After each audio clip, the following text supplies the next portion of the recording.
bata. Ngayon ay tatalakayin natin ang tungkol sa morpema, uri ng morpema at anyo ng morpema. Pero bago ang lahat ay talakayin muna natin ang tungkol sa morpolohiya. Ang morpolohiya o palabuan ay nagmula sa salitang Griego na morph na nangangahulugang porma at hugis at lohiya o diskurso, teorya o siyensya. Ito ang pag-aaral o pagsusuri sa kahalagahan ng morpema sa isang wika at pagsasama-sama nito upang makabuo ng isang salita. Kung ang morpolohiya o palabuan ay pag-aaral o pagsusuri sa kahalagahan ng morpema, ano ang morpema? Ang morpema ay galing sa katagang morpheme sa Ingles na kinuha naman sa salitang Griego na morph na ang ibig sabihin ay anyo o unit at naman ay kahulugan. Sa payak na kahulugan, ito ang pinakamaliit na unit ng isang salita na nagtataglay ng kahulugan. Ang morpema ay maaaring isang salitang ugat o isang panlapi. Halimbawa, ang salitang makahoy ay may dalawang morpema, ang panlaping ma at ang salitang ugat na kahoy. Taglay ng panlaping ma ang kahulugan ng marami. Sa salitang makahoy, maaaring masabi ang ibig sabihin nito'y maraming kahoy.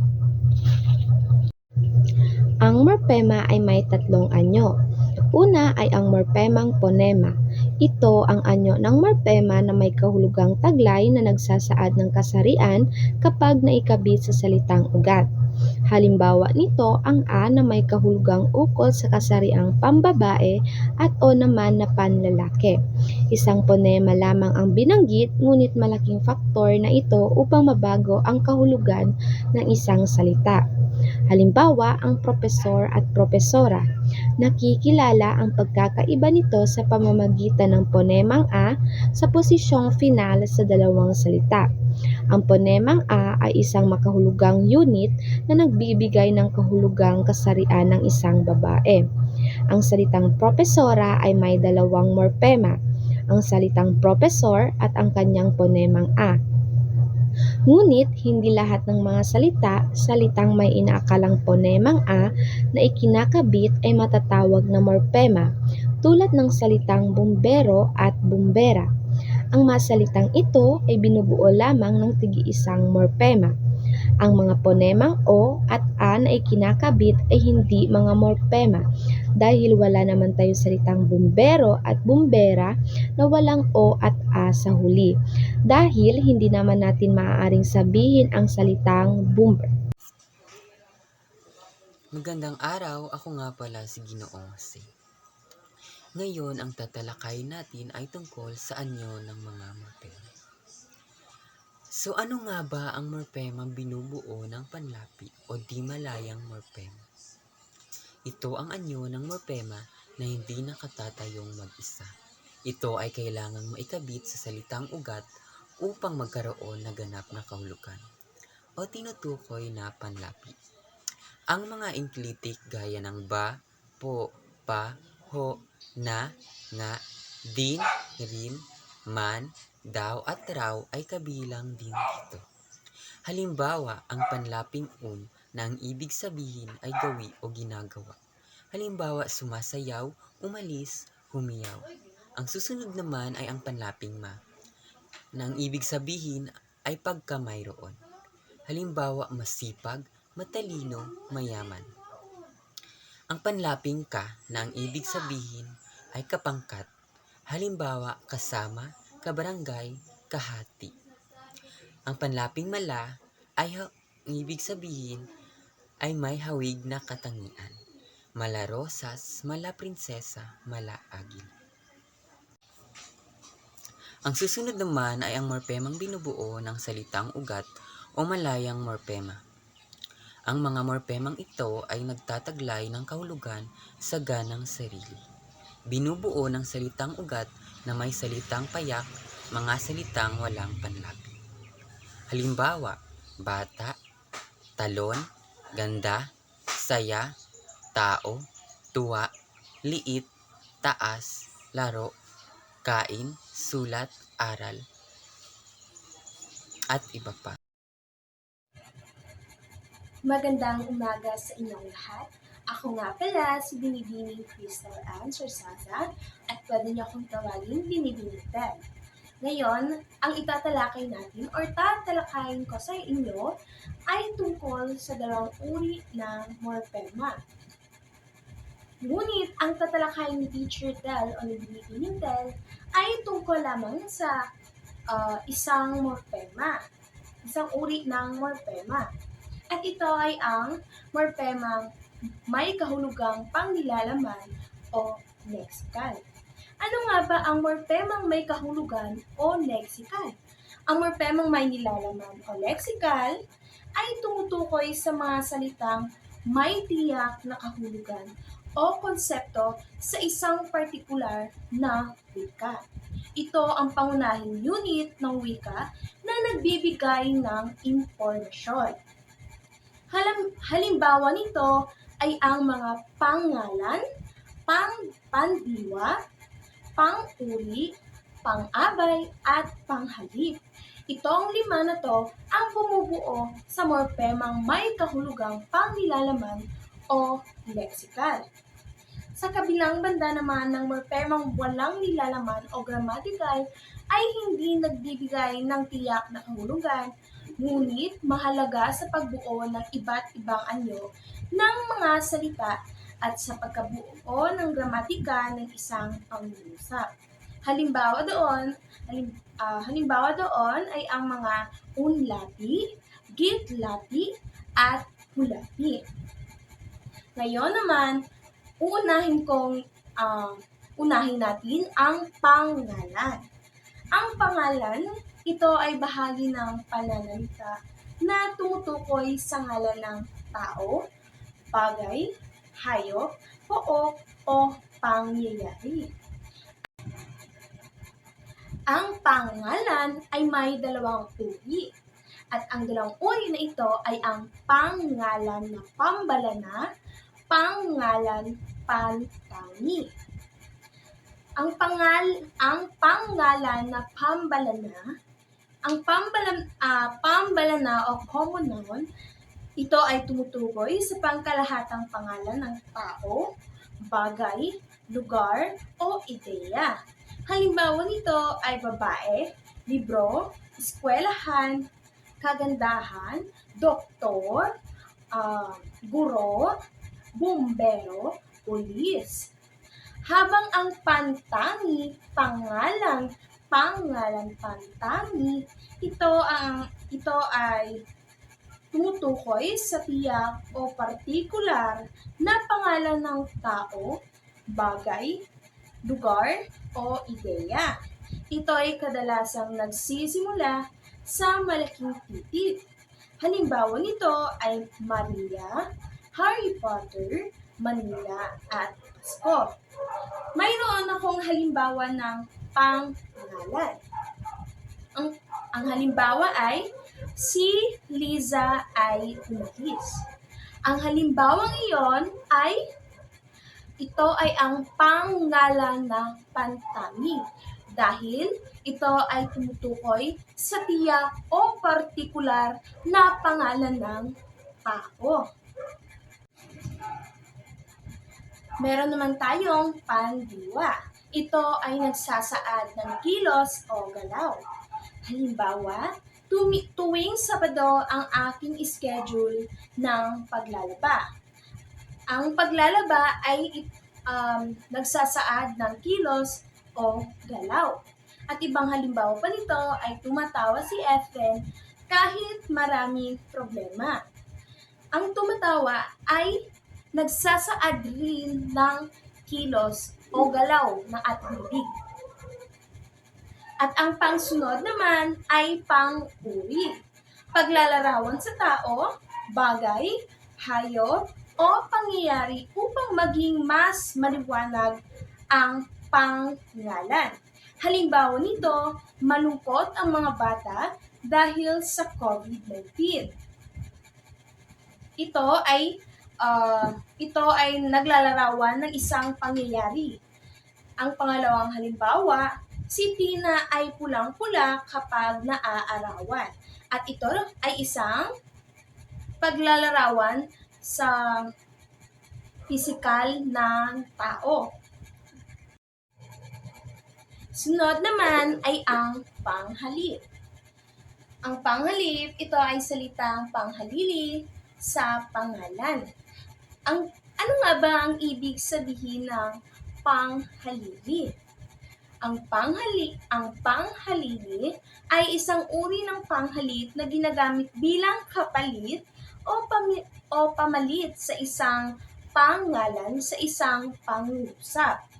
Ito ay ginagamit upang maiwasan ang paulit-ulit na pagbanggit ng pangalan at upang magbigay ng kahusayan at kalinawan sa pagpapahayag.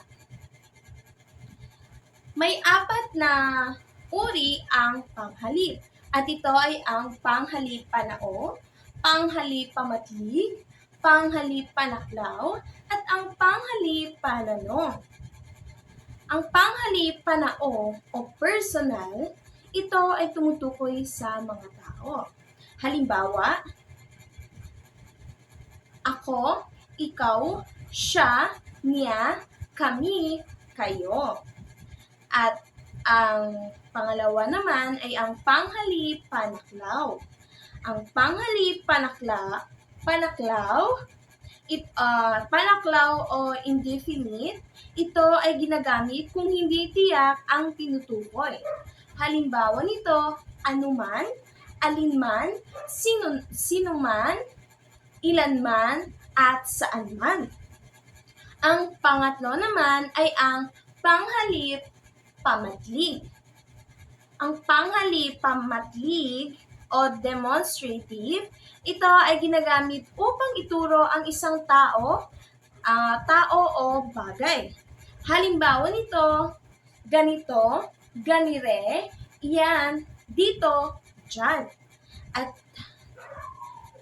ang panghuli naman ay ang panghalip pananong. Panghalip pananong o interrogative. Ito ay ginagamit sa pagtatanong. Halimbawa, ano, sino, kanino, alin, magkano. Ang mga panghalip ay nagpapadali sa ating nagpapahayag o pagpapahayag at nagbibigay ng kasimplehan at kalinawan sa ating mga pangungusap. At ang panghuli naman ay ang pang-abay. Ano nga ba ang pang-abay? Ang pang-abay ay nagbibigay turing sa pandiwa, pang-uri at sa iba pang pang-abay. Ang pang-abay ay may 5 uri at ito ay ang pang-abay pamanahon, pang-abay panlunan, pang-abay pamaraan, pang-abay pang-agam, pang-abay panang-ayon. At ang pang-abay pamanahon, ito ay naglalarawan ng oras kung kailan naganap ang isang aksyon. Halimbawa, araw-araw naglalaro si Juan ng basketball. At ito ay ang paglalaro ng basketball ay naglalarawan ng isang aksyon. At ang pang-abay panlunan naman, ito ay nagbibigay impormasyon tungkol sa lugar o pook kung saan pinangyarihan ang kilos ng pandiwa. Halimbawa nito, nasa loob ng silid-aralan ang mga mag-aaral. At ang pangatlo naman ay ang pang-abay pamaraan. Ito ay naglalarawan ng paraan kung paano isinagawa ang aksyon. Halimbawa, dahan-dahan siyang lumakad papunta sa entablado. At ang paraan nito kung paano isinagawa ang aksyon, ang dahan-dahan siyang lumakad. At ang pang-apat naman ay ang pang-abay pang-agam. Ito ay naglalarawan ng agam-agam o pag-alinlangan sa aksyon. Halimbawa, marahil darating siya bukas. Ang marahil, ginagamit natin ito pag tayo ay nag-aalinlangan. At ang Panglima naman ay ang pang-abay panang-ayon. Ito ay nagpapahayag ng pagtanggi o pagsang-ayon sa aksyon. Halimbawa nito ay ang talaga nga, magaling siya sa pagkanta. At ito ay nagpapahayag ng pagsang-ayon sa isang tao na nakitaan niya ng na napabilib siya o napasang-ayon siya. Magandang buhay! Ngayon ay pag-uusapan at tatalakayin natin ang tungkol sa morpemang may kahulugang pangkaharian o morpemang pangkaharian. Ano nga ba ang morpemang pangkaharian? Ang mga morpemang ito ay walang kahulugang taglay hanggat di na isasama sa iba pang morpema na nagpapalinaw ng kahulugan ng buong pangusap. Ito ay mga salitang nangangailangan ng iba pang mga salita upang mabuo ang kanilang gamit sa pangusap. Ito ay binubuo ng mga pananda at mga pang-ugnay. Narito ang isang halimbawa. Magaling sumayaw si Jose kaya siya ay nanalo sa dance contest. Ang mga salitang si, kaya, ay, sa ay mahalaga dahil di naman natin mababasa ang pangungusap kung ito lamang ay magaling sumayaw Jose siya nanalo sa dance contest. Mapapansin natin kulang ang pahayag kung wala ang apat na ito dahil sila ay tinatawag na ang una ay ang pang-angkop. Ang pang-angkop ay katagang nag-uugnay sa dalawang magkasunod na salita. Ginagamit ito upang maging magaan o madulas ang pagbigkas sa dalawang salita. Narito ang tatlong uri ng pang-angkop. Nang, na, at G. Nang, idudugtong ang nang sa unang salita ng tatapos sa patinik. Narito ang mga halimbawa. Mabuting kaibigan. Batang malusog. Na. Ang na naman ay inilalagay ang na sa pagitan ng dalawang salita kapag ang unang salita ay nagtatapos sa katinik. Mga halimbawa. Mataas na puno. Asul na tuwalya. G naman ay kapag ang unang salita ay nagtatapos sa letrang N. Idinugtungan lamang ito ng letrang G. Mga halimbawa, naiwang nag-iisa, hangin sariwa. Ang ikalawa ay ang pang-ukol. Ano nga ba ang pang-ukol? Ito ay nag-uugnay sa pangalan, pandiwa, panghalip o pang-abay sa iba pang mga salita sa loob ng pangungusap. Ito ay maaari ding magturo ng lugar o layon. Narito ang mga uri o mga karaniwang pang-ukol. May dalawang pangkat ang pang-ukol. Ang una ay ginagamit sa pangalang pambalana, ukol sa, laban sa, hingil sa, ayon sa, at tungkol sa, at para. Narito ang mga halimbawa sa pangusap.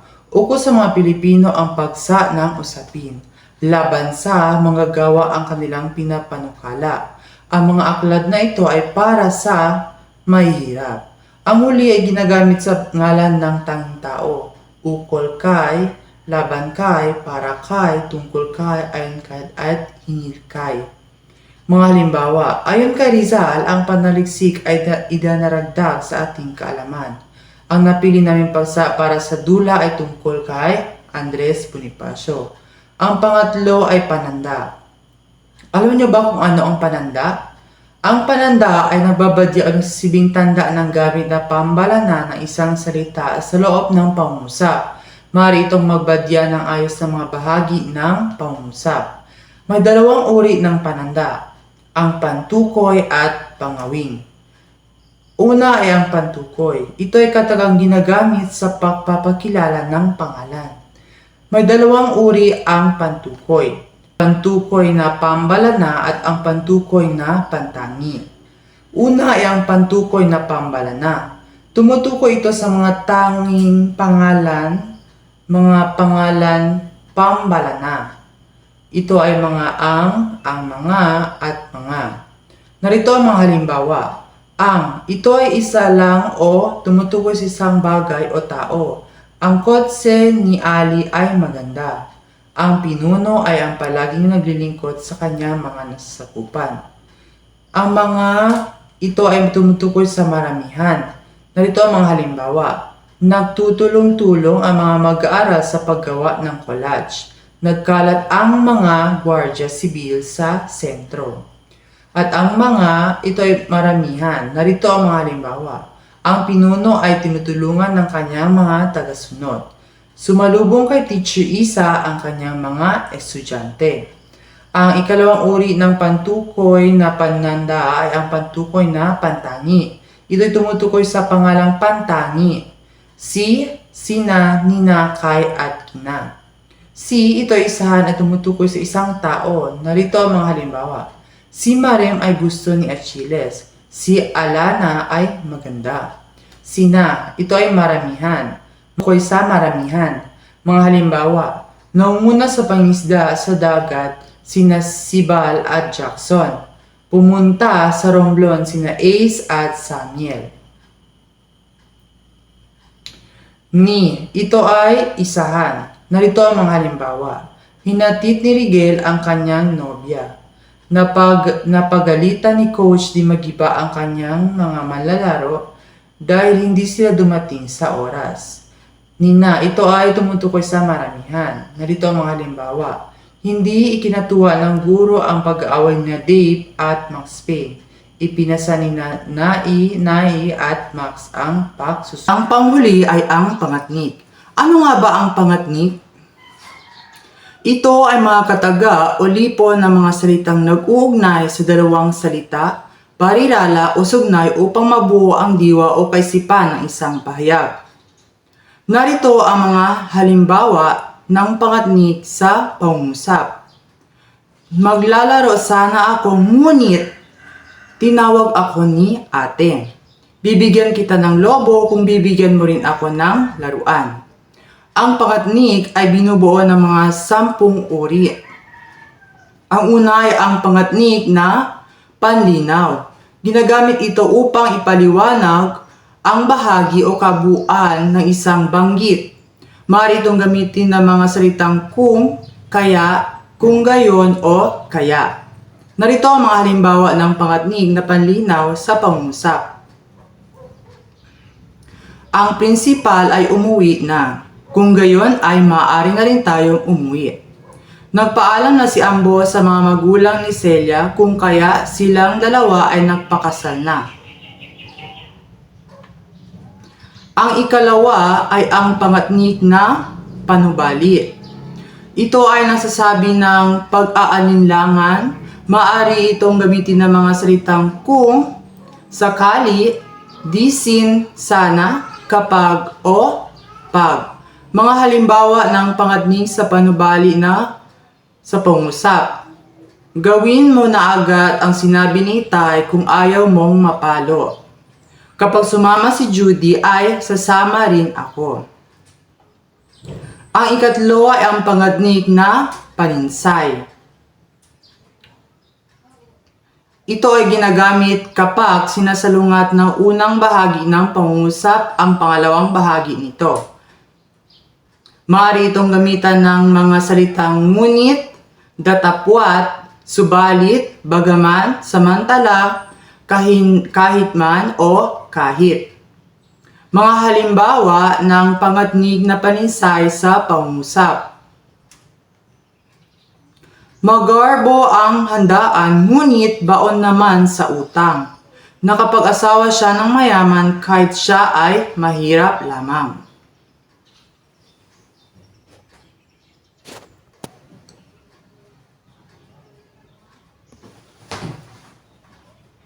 Ang pang-apat ay ang pangatnik na pamukod. Ginagamit ito upang ihiwalay, itanggi o itakwil ang isa o ilang bagay o kaisipan. Maaari itong gamitan ng mga salitang o, ni, maging, at man. Mga halimbawa ng pangatnig na pamukod sa pangusap. Mahal kita, maging sino ka man. Ako man ay ayaw rin sa liderato niya. Ang ikalima ay ang pangatnig na pananhi. Ito ay ginagamit upang magbigay ng dahilan o katwiran para sa pagkaganap ng kilos. Maaari itong gamitin ng mga salitang dahil sa, sanhi sa, sapagkat o mangyari. Mga halimbawa ng pangatnig na pananhi sa pangusap. Marumi sa Pilipinas sapagkat ang ibang Pinoy ay walang disiplina. Walang kuryente dahil sa pagkasira ng poste sa tapat ng bahay. Ang ika-6 ay ang pangadnig na panapos. Ito ay nagsasaad ng nalalapit na katapusan ng pagsasalita. Maaari itong gamitin ng mga salitang sa lahat ng ito, sa dikawasa, sa wakas, o sa bagay na ito. Mga halimbawa ng pangadnig na panapos na pangusap. Sa wakas ay makakauwi na rin tayo. Sa dikawasa, ang class ay ngayong araw ay tapos na. Ang ika-7 ay ang pangadnig na panimbang. Ito ay ginagamit sa pagpapahayag ng karagdagang impormasyon o kaisipan. Maaari itong gamitan ng mga salitang at, saka, pati, kaya o anupat. Mga halimbawa ng mga pangadnig na panimbang sa pangungusap. Ikaw at ako ay mahilig kumain. Anupat sa lakas ng hangin ay halos tangayin ang aming bubungan. Ang ika-8 ay ang pangadnig na pamanggit. Ito ay nasasabi o gumagaya lamang sa pananaw ng iba. Maaari itong gamitan ng mga salitang daw, raw, saganang akin, iyo o di umano. Saganang akin, ikaw ang pinakagwapo sa lahat. Sumama ka na raw, sabi ni Ginang Perez. Ang ika-9 ay ang pangadnig na panulat. Ito ay tumutulad ng mga pangyayari, kilos o gawa. Maaari itong gamitan ng mga salitang kung sino siyang, kung ano siya rin, o kung gaano siya rin. Mga halimbawa ng mga pangadnig na panulat sa pangungusap. Kung sino ang may sala, siyang dapat managot.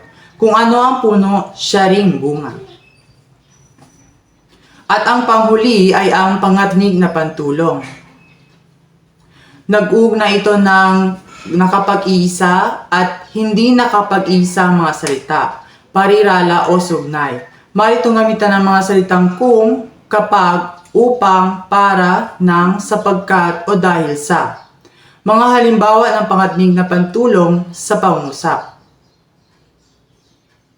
Nag-aaral siyang mabuti upang matuwa ang kapwa niya, kanyang mga magulang. Mag-ehersisyo ka para lumakas ang iyong katawan. At diyan nagtatapos ang ating talakayan. Sana ay matutunan kayo mula sa akin. Yun lamang at maraming salamat.